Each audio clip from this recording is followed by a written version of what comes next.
You're so welcome to the first episode of the Roundtable podcast. And I'm excited because I got such great friends here to have great conversation. I have Matthew Craig, Candice Keezer, soon to be Craig, Candy Craig, Shauna Ronan, and Rosie Afalabi. And we're just going to be here to have conversation, and we're turning our 8 p.m. service into our podcast service. It's going to be on YouTube, Facebook, and then of course on every other audio podcast that you can get. And really, kind of the purpose of this is just to have conversation. And so, of course, we've had our services this morning. We kicked off our new series, Good News, a study through the book of Colossians. But this evening and for every single Sunday night after this, we want to create a space and a platform to have conversations. Sometimes we'll have a panel or a group like these guys. Other times it'll be in interviews with one-on-one. We'll have lots of different ways, lots of different themes, and really it's going to be conversations around spirituality, around our life, our love, our relationships, leadership, and really what it looks like to live out the Bible in a modern 21st century way and in a practical way. And I once heard this statement that we change the world one conversation at a time. And so I really believe that it's so important to get around a table to have conversation. And one of my favorite things of getting around the table is having food, which unfortunately we don't have here. Where's the food? So to start us off to get some conversation flowing, I love food. And Sean, I know you love food too. What is your most favorite meal? Like you're on death row. And it's your last meal. Hopefully you never deep there. It's your last meal. What would it be, Matthew? You know what? I would never have thought that I would say something from Newbridge is my favorite out of anything, right? I love Newbridge, grew up here. Newbridge to nowhere. Newbridge to nowhere. Yeah. But there's this little Indian restaurant in one of the back streets called Jaipur. Yes. And they have this meal called chicken lavabdar. And I have never tasted anything so good. And every time I have it, it tastes better. So that's probably it. It's just perfect. It's creamy and smooth and spicy, but not too spicy. Jaipur, big shout out Jaipur, there. Yeah. Sponsored. Chicken kebab there. Next week you'll see us all eating. Yeah, what about you, Rosie? What's your favorite meal? I think mine, the first thing comes to mind is lasagna. But this is going to sound like really arrogant, but my lasagna, like the lasagna I make, which my mother taught me how to make, because I'm never happy with the lasagna I get in restaurants. Genuinely, it's too tomatoey. But when I make lasagna, I'm letting my secrets out now. You've got to double layer the creamy layer. Like you got to sandwich the creamy stuff between two layers of pasta. Do you put cheese in between your layers? I put a little bit of cheese in the creamy sauce. Okay, that's good. That I made from scratch. Have you ever been to Italy?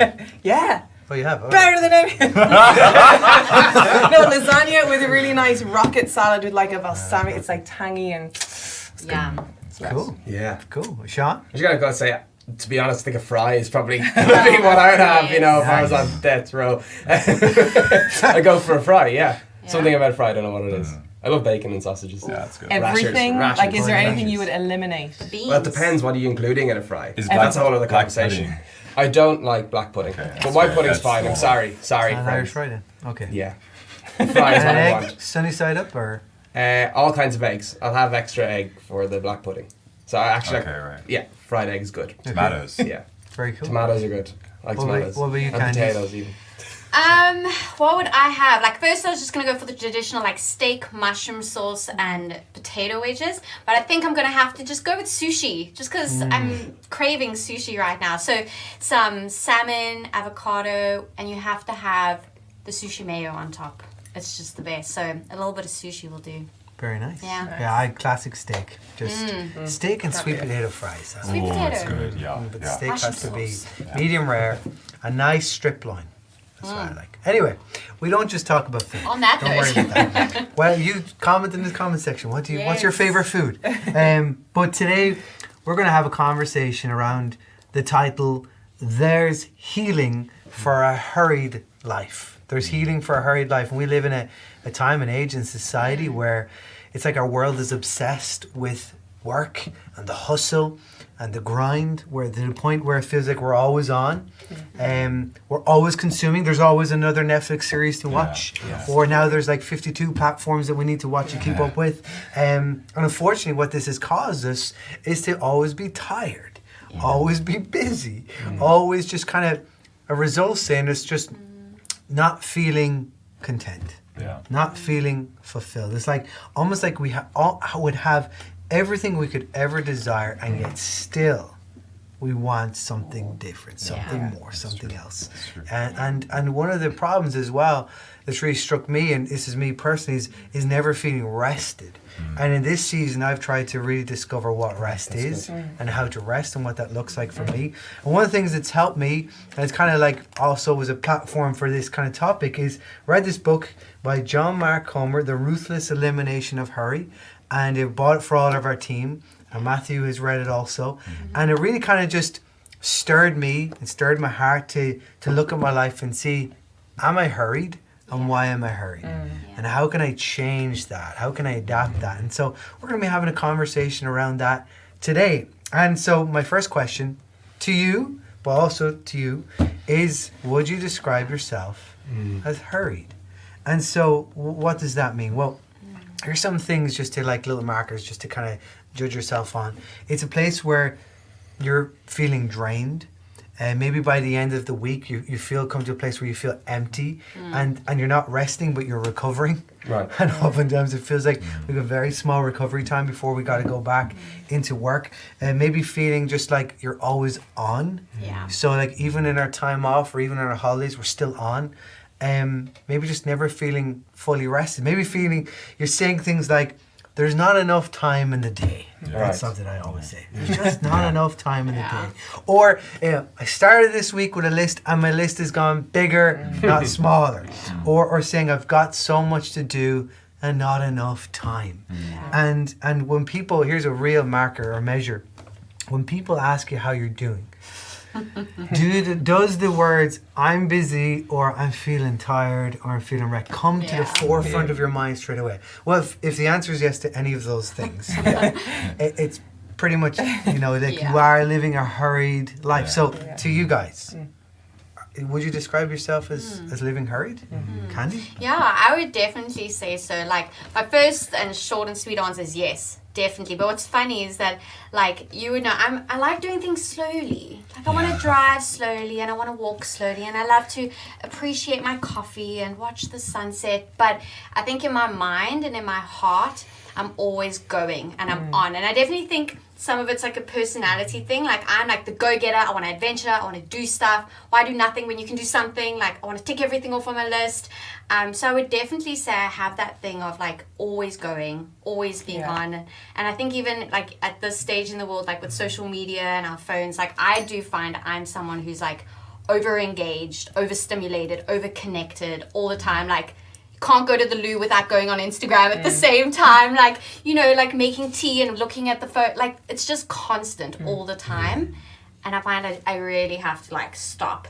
And when I feel that, I'm hurrying, I'm rushing, I'm pacing every day. So I would definitely say I'm a hurried person for sure.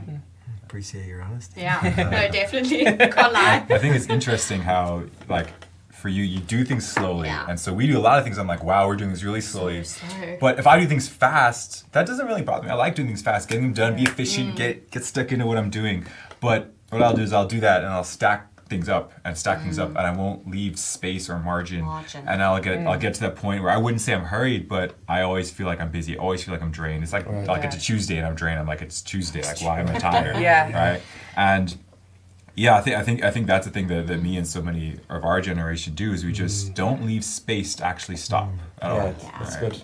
I think a lot of it as well, it's like a mental hurriedness because like I would think that I'm quite an easygoing person. I would see you as like you're like what you said, like you're chill, but there's a constant like zing zing zing zing zing zing zing going on up here, and I think that can lead to you being just as exhausted if you're a doer.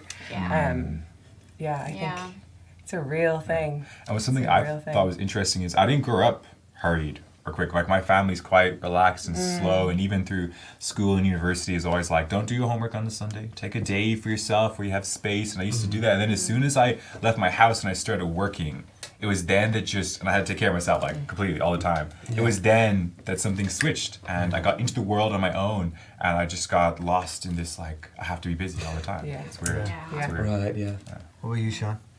Yeah, I was actually laughing at that question, trying to think through it, because I would always say that I procrastinate, so I don't necessarily hurry, but that I don't do the work that I should be doing. But in reality, listening to you guys, I realised that I'm always thinking, and that's, even though I might not necessarily be doing the work that I should be doing, I find myself like thinking about what I should be doing, or what I should be doing, what I need to do next week. So I do feel that even though, like, obviously I do my work, but I find myself quite often saying, I'm just going to take a rest and not actually, take a break.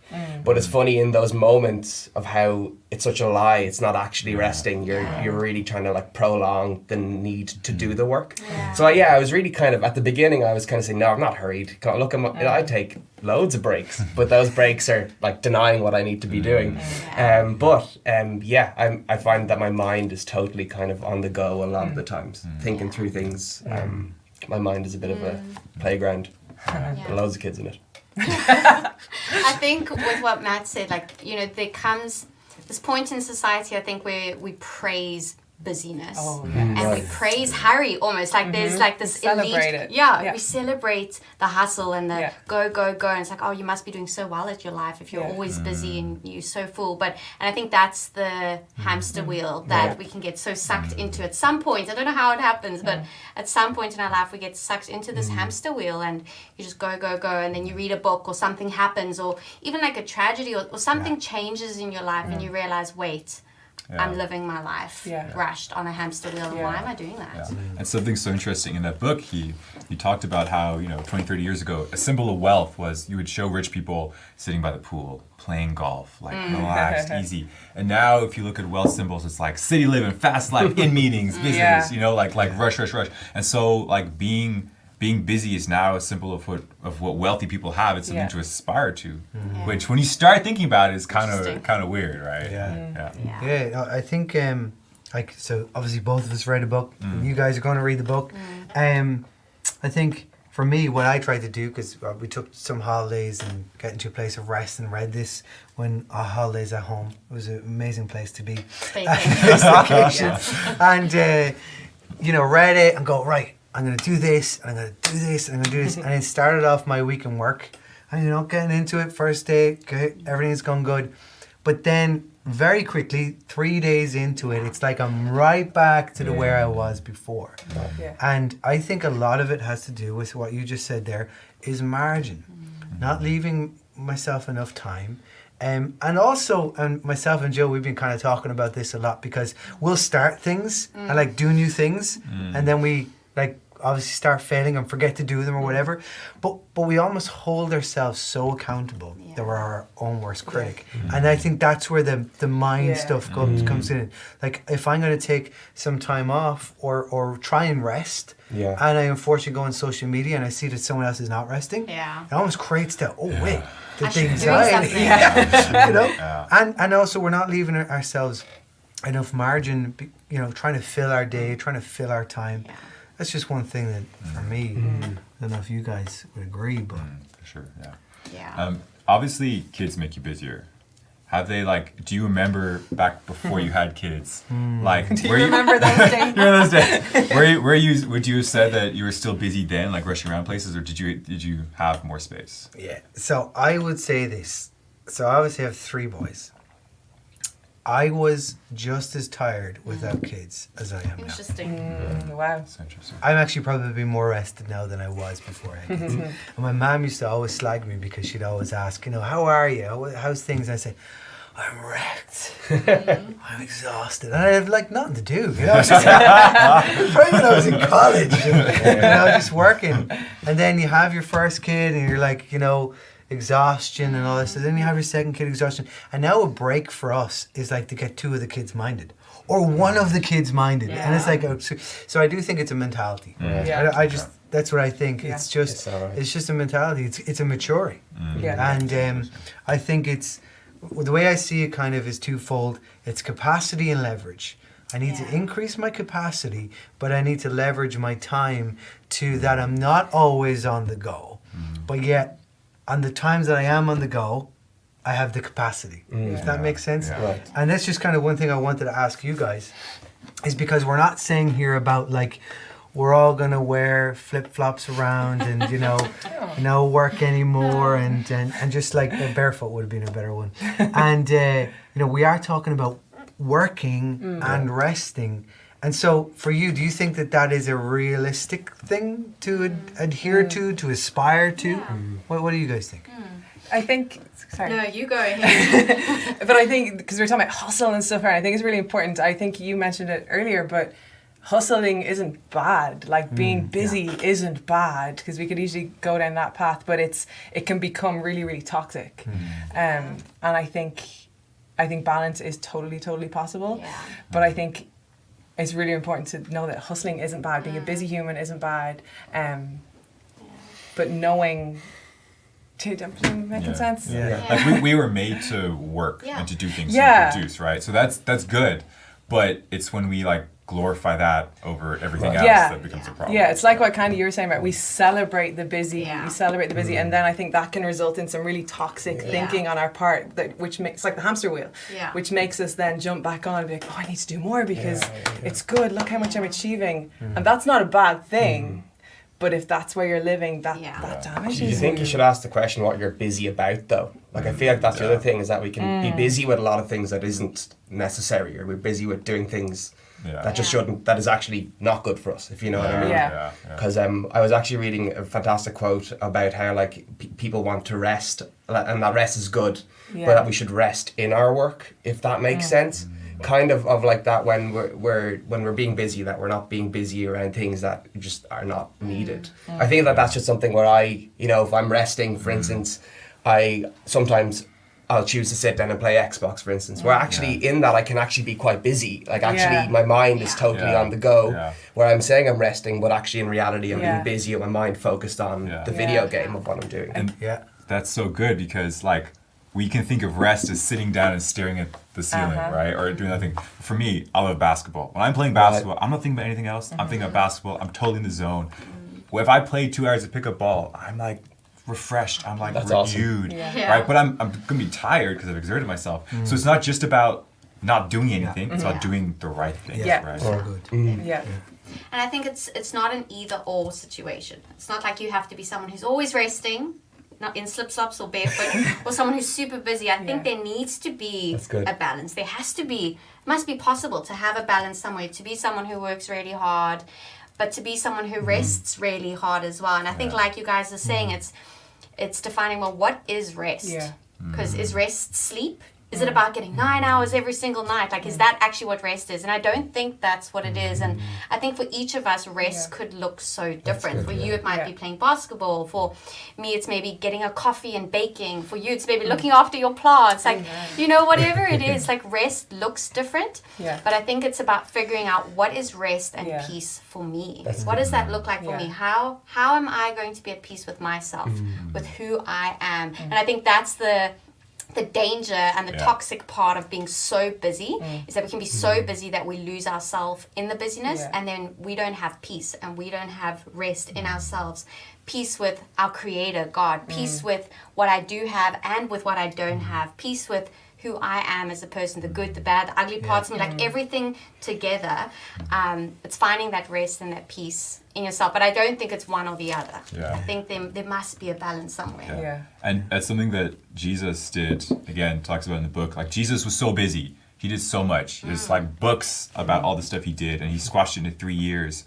But then you see so many times he pulls away on his own to pray.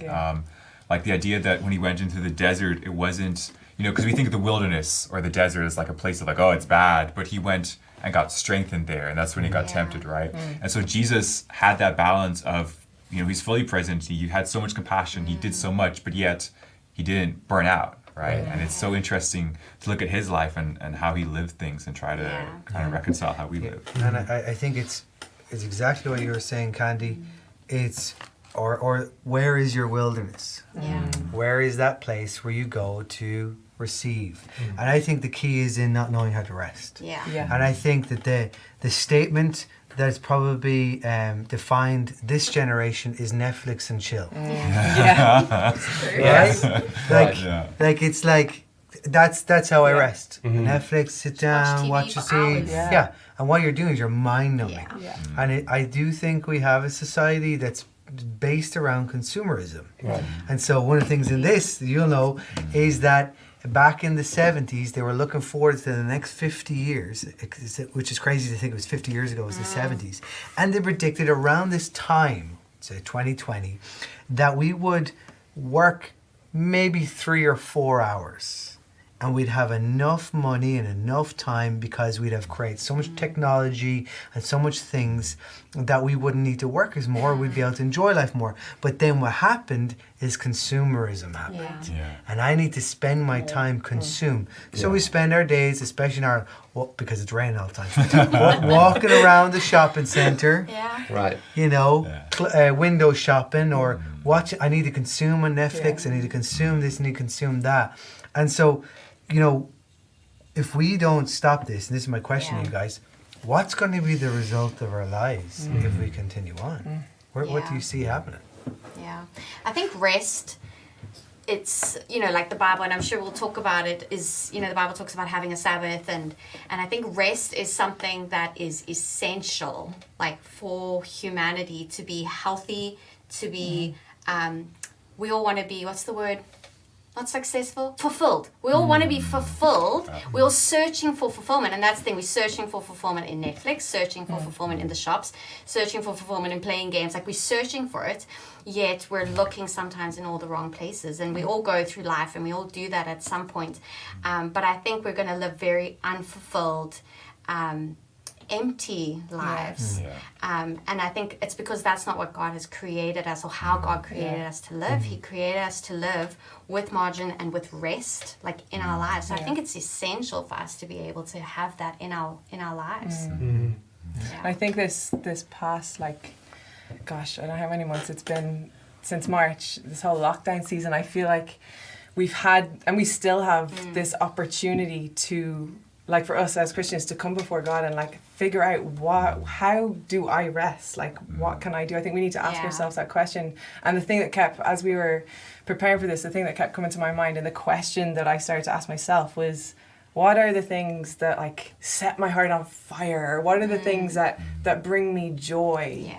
And I think we all need to, if we haven't already, begin to ask that question, because I think it's in those places that's where we will learn to rest. Like, the things that make you come alive. I'm not talking about ticking the boxes at work and all those things, but the things that make your, like, heart and your soul come alive.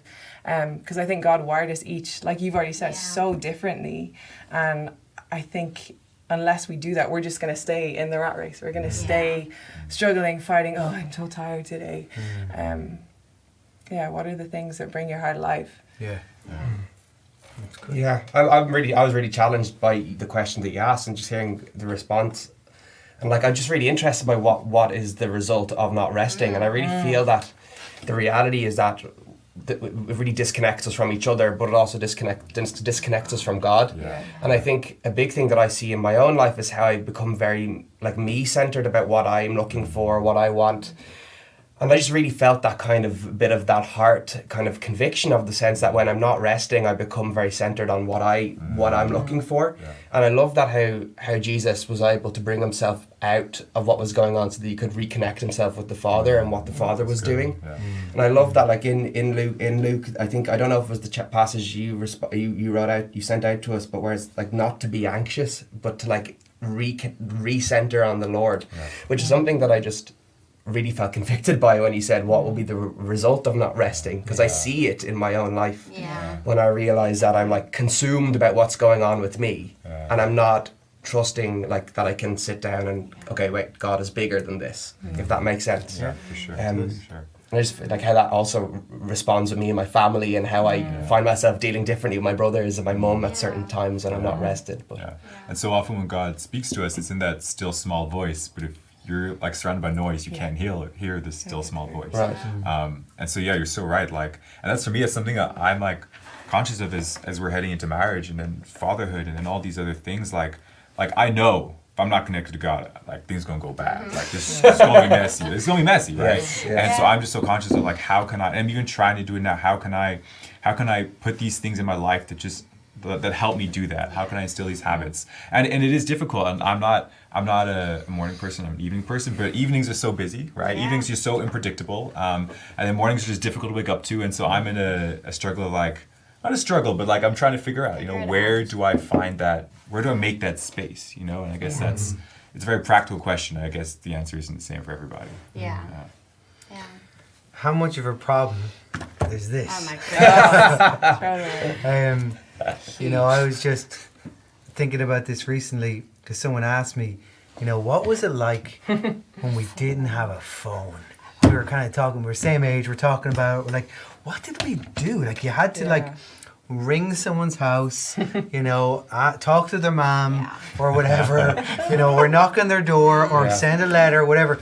And then it was like, you can text people. This is incredible, life changing. We were Meteor. It was free text, 20 euro credit, to meter.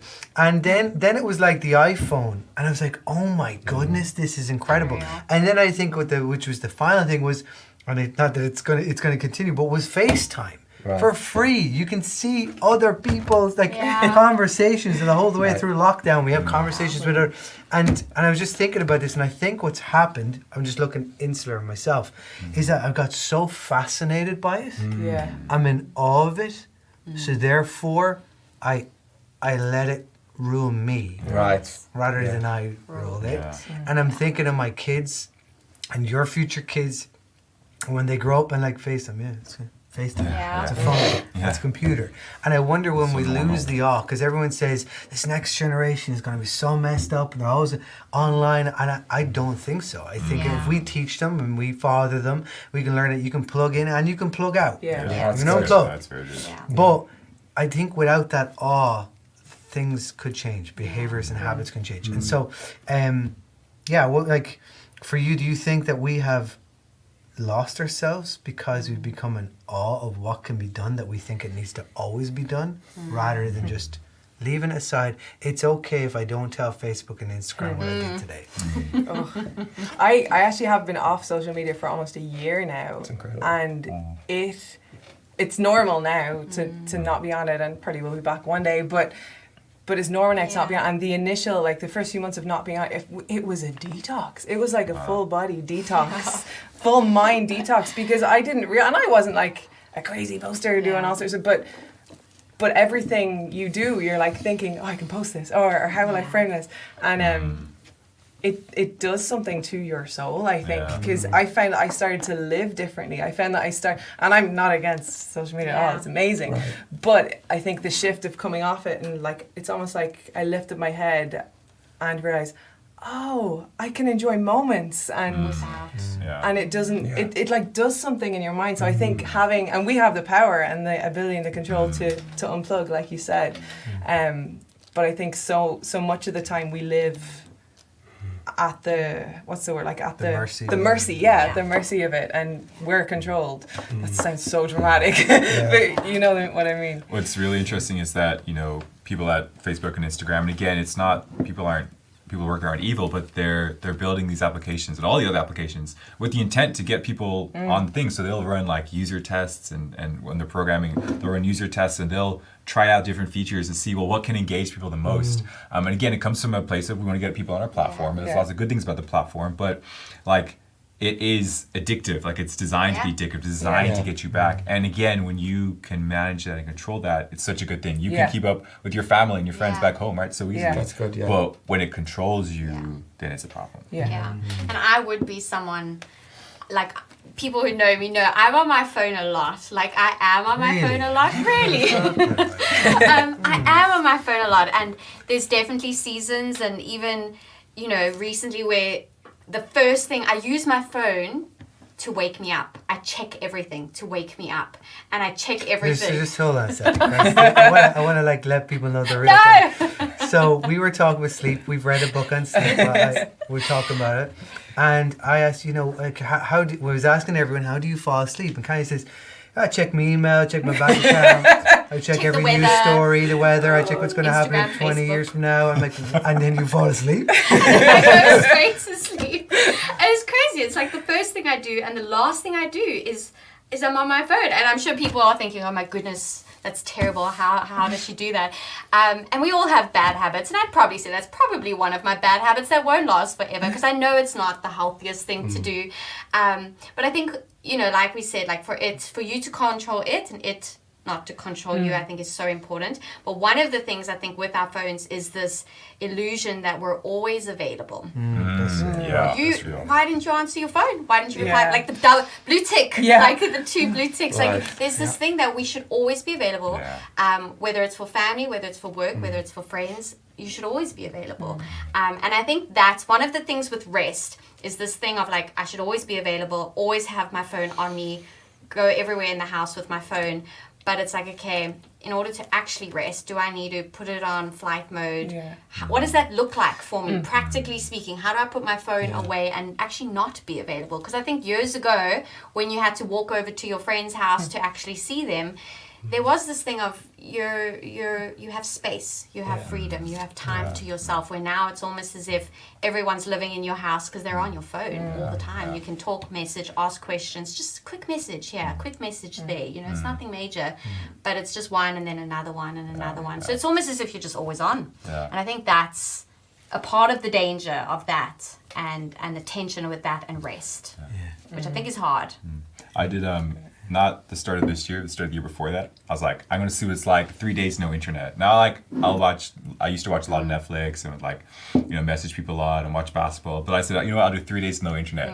The most boring 3 days of my life. But it goes to show like when you're not connected to everything, it just all of a sudden you just have that space and there's nothing eating you up, and it's so crazy.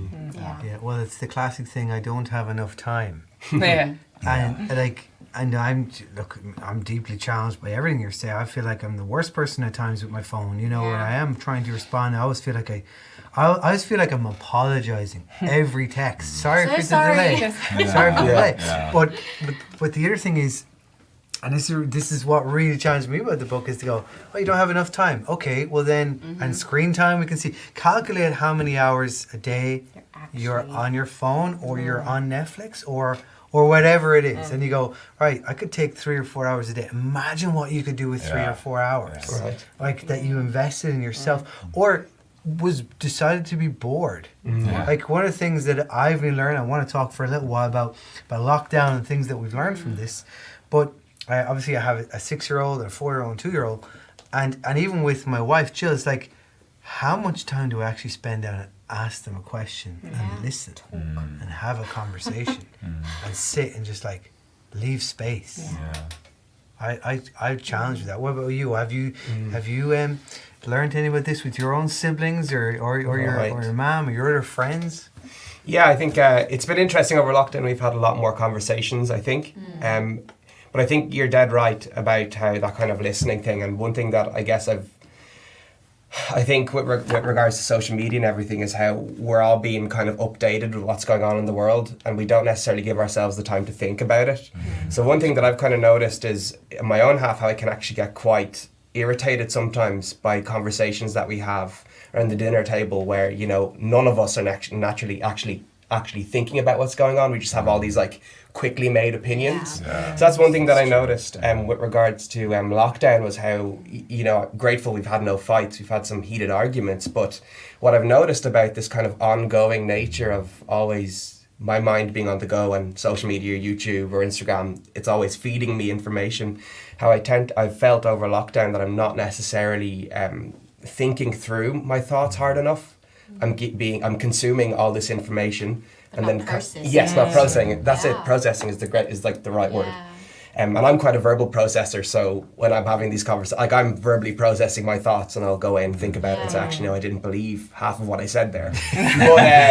But that's you do this time. Exactly.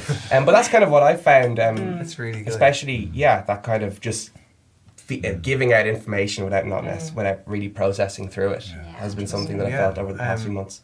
I totally agree with you, and I think we become information inundated. And I think that we're at a change of a threshold as an age, because this is the information age. But I think we've come to a place where, can I actually trust and believe the information? Now, I'm not talking about the definition from Merriam-Webster's dictionary about, hurry, but I'm talking about that, what you say, that constant news, the constant opinion, to the point where I'm like, you become so overloaded that you just choose something. This is what I believe now. Yeah. This is what I think about this. Yeah. And that's just, it's all consuming. So for lockdown, how was lockdown for you? What did you learn about yourself, about rest, everything? Hold on, 1 minute. Yeah, I think like for so many people it's been, well, not for everybody, I'm so aware it hasn't been like this for everybody, but for me and for Alex it's certainly been like a forced slowdown. Like it's been a forced, like, no, you actually can't go these places, and you're actually not rushing to and from the office, you're working from home, you're actually, like, everything has just been forced to go slower. And I think in that there's been space to discover shows on Netflix, let's be real. And that is my struggle. The crocodile one, what was it? Oh, Tiger King. Yeah, Tiger goodness. King.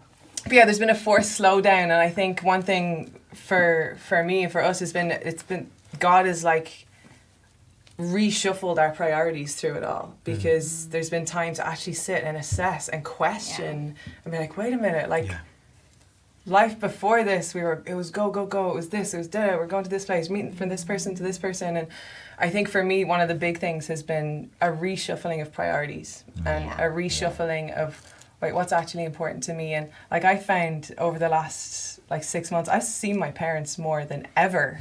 Been able to visit them and just chat with them, spend time with them, whereas I was too busy. But I didn't have them as a priority. But throughout this thinking time, I've realized, no, my priorities need to be reshuffled. My marriage is first, my family is there, all the stuff, all the other things, the work, the things you need to do, the people you need to meet, that's all secondary. That's good. So yeah, reshuffling of priorities. That's really good. That's good. Okay. What about you, Candy?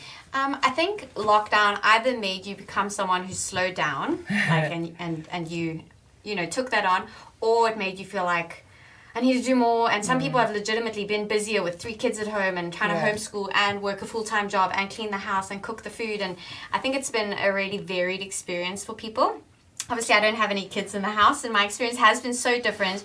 But internally, I think for me, I've really found I've had so many moments where I felt I need to do more. I need to do more. I should be doing more. I should be doing more. Just like this voice on the inside of me that's like, you should be doing more.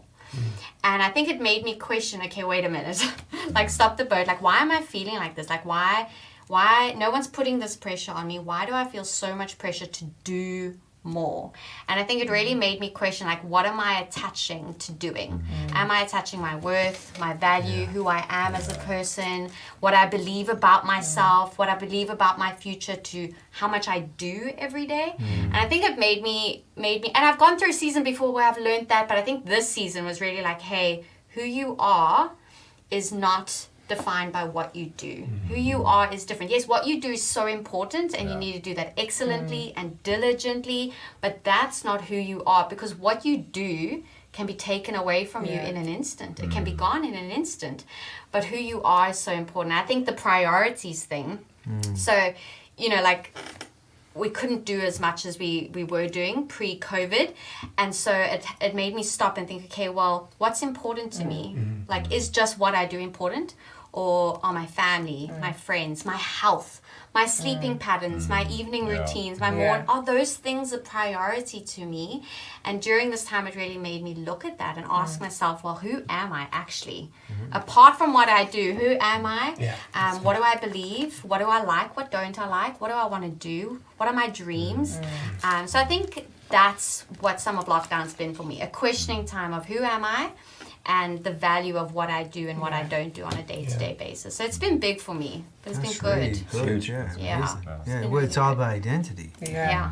And I think I relate to what you're saying, because I think I go, what I do, who I am, right? And I can preach about the other way and all this stuff, and I can talk a good talk. But at the end of the day, when ordering your priorities is one thing, living out your priorities is another thing. And I think that lockdown has forced us all to go, actually, how much do I value it? How much time do I think about working what I need to do versus who I am and whom I'm becoming? And that's been massive for me, trying to shift those things around. Yeah. Who am I? Yeah. Leads, and then what I do is based on who I am. Yeah. What about you? What you learn? I found a little bit different to the Kansas experience because your job is very people focused, whereas my job, I'm a software developer and I work at a computer, and so we went At a computer. At a computer, yeah, or on a computer with computers, work with computers. And we went to South Africa for a holiday, got engaged, and came back into lockdown. Yeah. And so I came back and I went to the office and got my computer and went home instead of my home office, right? And so I didn't have as much the whole, what I do, because what I do stayed the same and stuff like that. What I found is the actual practicality and the schedule of my life looked different. Before COVID, I did not like the idea of working home. I was like, no, I want to go to the office. I want to be around people, for that time. And my company has gone fully remote and won't go back to the office until everything is completely shut down. So we're remote fully from now on. And the change in not having to commute, not having to get up and run out the house every morning and just have that rush back and then come home, grab food, and then go out again. And just that constantly kind of being in transit almost. It's just made such a difference to my life. And I went from being someone who said, I don't want to work from home. I want to go to the office. And I recently got a job offer to work somewhere else. And it wasn't the main thing that made me turn it down, but one of the things was that I wasn't going to work from home. And I thought, do I want to spend an hour driving to work every morning and an hour driving back? That's 2 hours a day, just gone. And you can listen to podcasts, but I don't listen to podcasts really all that much. Just this one. I'll switch up. I'll go something else. And so I began to realize how much of a difference it makes when you get 8 hours of sleep a day. It really makes a big difference when you have time to cook good food. It makes a big difference, right? And so I think I've seen the practicalities of life slow down, not necessarily in what I do, but in how I'm living, if that makes sense. Yeah. That's really good. Shauna? Good. Yeah, gosh, I've loved that, having the extra hour in the morning. It's been really difficult getting back up and thinking, I need to get into the city. I don't have time anymore. I've loved it. I think I really enjoy having the morning to kind of relax, where I've really been trying to develop that routine of getting up in the morning and reading. And it's been such a huge blessing for me throughout lockdown of having that kind of space at the beginning of the day where I can kind of refocus in on what's important. And the question you were asking of who am I and why am I here? Because I think especially in lockdown, when you have all these plans and you're kind of you're looking as to when it's going to be finished and what's going to be happening, and you're trying to think, okay, what will I do when it's all over and we're back in normal, I can get my life back on track.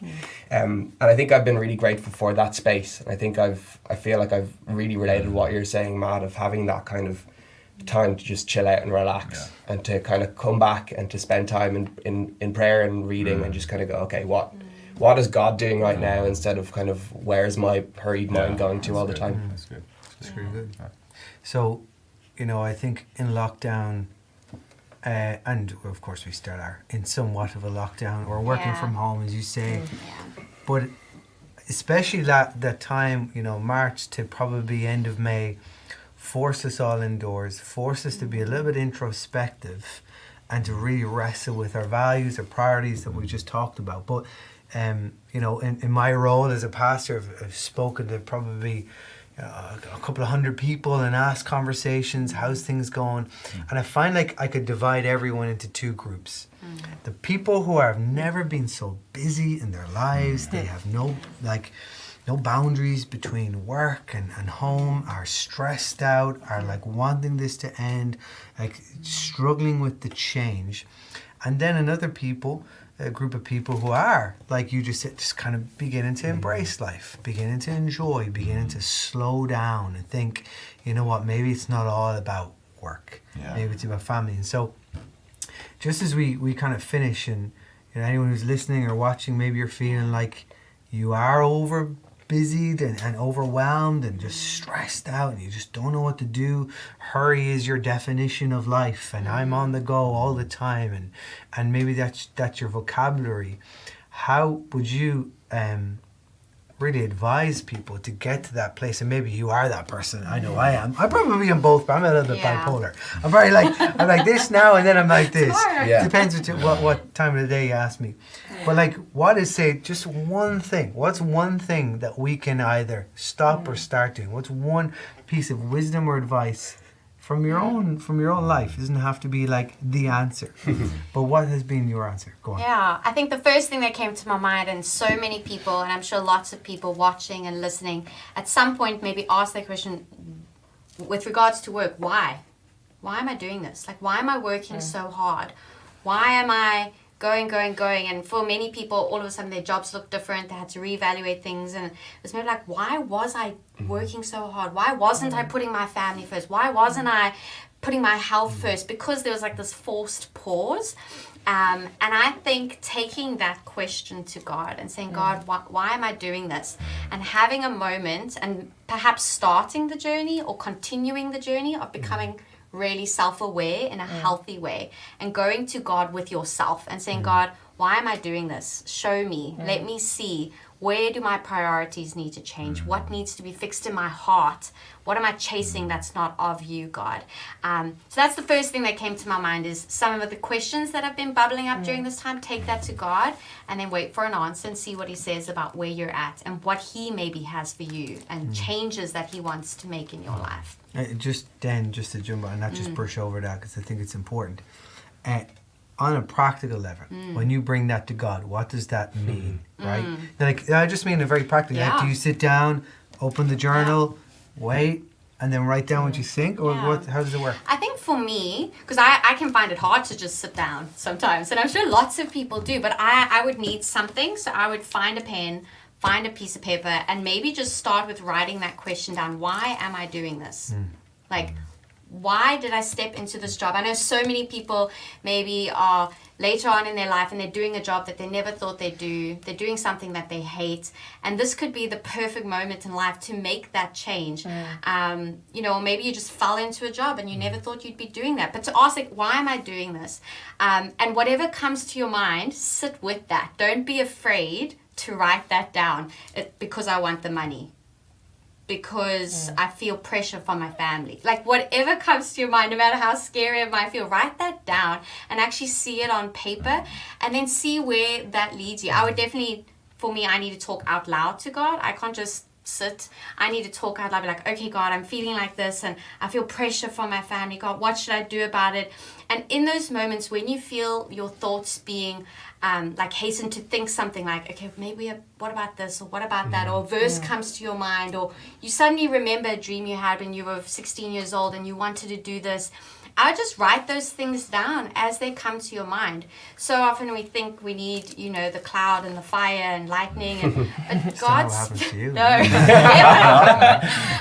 But sometimes God speaks to us through our imagination and our thoughts and reminding us of things.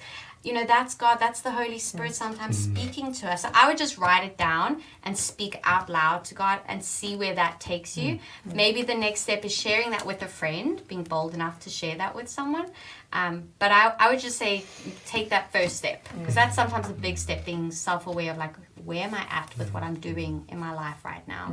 That's really good. Yeah. Okay. Rosie? Yeah, well, the question was like practical. I can't remember the question. I know, what was like one piece of advice? You're feeling in that place, stressed, busy. Yeah. I think it's everything that we've been talking about, but I think learning to rest well is a huge thing, and we've already said it, but learning what that means for you is so huge, because I used to think that it was zoning out and numbing my brain with a show, but that was actually just pushing me deeper into stress or whatever. And I think so learning what that is for you, and the biggest way that I have learned, especially over this last season of slowing down a little bit, is asking myself and asking God to show me, what are the things you have put in me that make me feel alive? What are the things that bring me joy? What are the things, how have you wired me? And taking that step back, but making that habit, which is so hard to do when you are a doer, or when you do, like we've talked about, attach your worth and your value to doing, which is so normal. But creating, like you said, that space and that margin to actually remind yourself of what are those things that bring me to life, because I think you'll find the key there. That sounds so elusive. It could sound so elusive, but I think discovering like what that heart is that God's put in you, I think That's good. Excellent. Sean? Yeah, I found myself. There's been a few passages that have really just kind of I've been trying to drill into my head, and this one came to me. I was through a song, actually through an artist, a rap artist, but he basically had Psalm 55:22. Cast your burden on the Lord, and He will sustain you. He will never permit the righteous to be moved. And I think that's been the huge kind of rock for me over the past while. Is like, what does it mean to get to know God more in this time? Because I do feel, for me, always thinking is that I find myself thinking about myself a lot and what I have to do and what I need to do next. And like taking the time to breathe and to get into Scripture and say, God, who are you, and look, how do I know you, and you, like who you are, and why do I trust you? I think that's the question that has really kind of been central to me, is to come to the place where I can cast my burden on the Lord and let Him sustain me. And I know that's tricky, as you were saying, Candy, of like this is really difficult to sit down and to actually find that space. But I think that's kind of something that I've been really blessed by, is finding the space where I can get into the Word and sit down and have that conversation with God in that way, and knowing that He is good. Well, it's like the thing, like, I need to go to the gym, but the hardest thing is actually to get there. And afterwards, you're always like, I wish I'd done that earlier. Yes, exactly. And it is the same. It's a practice. It's an habitual thing that you do, and over time, it just begins to shape you. Yeah, that's good, Matt. That's so good. I think, following on from what you said about casting your cares, right, and the Lord carrying your burdens, lockdown's been pretty fine for me, but I've had moments in there with other things that would have happened anyway. Car trouble, saving for a wedding, very expensive. Figuring out, will family be able to come? We'll be able to fly? All these things. And I've had moments where I felt out of control and overwhelmed. This isn't lockdown related, it's life related. And I'm learning that in those moments, like I can't manage that. I need to go and sit and put some music on and sit and say, Jesus, I can't do this. And there's something like, I don't want to say that. I want to figure everything out by myself. I want to do it. I can't, right? I'm a big boy, but coming and say, Jesus, I can't do this. Like, can you help me, please? And like, please, can you help me? And I found that's just the most, I don't know how, I don't know what, it's just the most like releasing thing, relieving thing. There's just this ease and this peace and just surrendering that, and it's just good. Yeah. That's cool. Well, thank you so much. And I hope that blessed you. But encourage you, or maybe just got you thinking a little bit about your own life. And the statement and the theme and title is, there's healing for a hurried life. This is not the end. There is a way. There is another way. And that's what we're going to look at a little bit more next week, part 2. What is the way? What does Jesus say about this? What does the Bible say about this? How do I actually live a life that's not always hurried, harried, and hustled? 3 H's. Thank you so much.